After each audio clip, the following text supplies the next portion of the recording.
যুদ্ধবিরতি লঙ্ঘন করে গাজায় ইসরায়েলি হামলা, নিহত বেড়ে ৩৪২।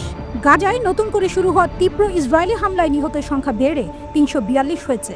আজ মঙ্গলবার এই তথ্য জানিয়েছে আল জাজিরা। হামাস ও ইসরায়েল যুদ্ধবিরতি চুক্তির প্রথম ধাপের মেয়াদ শুরুর পর ২ সপ্তাহেরও বেশি সময় পেরিয়ে গেছে। দ্বিতীয় ধাপের বাস্তবায়ন না করে হামাসকে প্রথম ধাপের মেয়াদ বাড়াতে বলে ইসরায়েল। তবে এই দাবি মেনে নেয়নি হামাস। হামাসের অস্বীকৃতির শাস্তি হিসেবে ১৬ দিন গাজায় সব ধরনের পণ্য প্রবেশ বন্ধ রাখে নেতানিয়াহুর সরকার।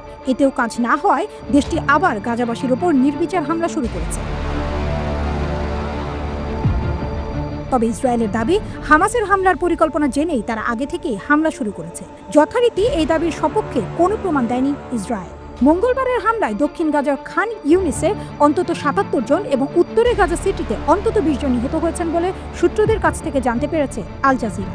পাশাপাশি গাজার কেন্দ্রে দেইর আল বালাহ ও দক্ষিণের রাফায় হামলা চালিয়েছে ইসরায়েল। গাজার হামাস নিয়ন্ত্রিত স্বাস্থ্য মন্ত্রণালয় জানিয়েছে, নিহতদের অনেকেই শিশু।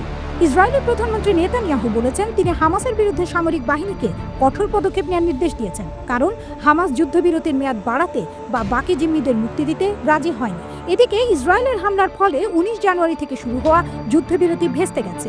হামাস জানিয়েছে, নেতানিয়াহুর সিদ্ধান্ত বাকি জিম্মিদের মৃত্যুদণ্ড দেওয়ার সমতুল্য। ফিলিস্তিনি সংগঠনটি আরব ও ইসলামিক জাতিদের পাশাপাশি সারা বিশ্বের মুক্ত মানুষদের পথে নেমে এসে এই বর্বরোচিত হামলার বিরুদ্ধে প্রতিবাদ জানানোর আহ্বান করেছে।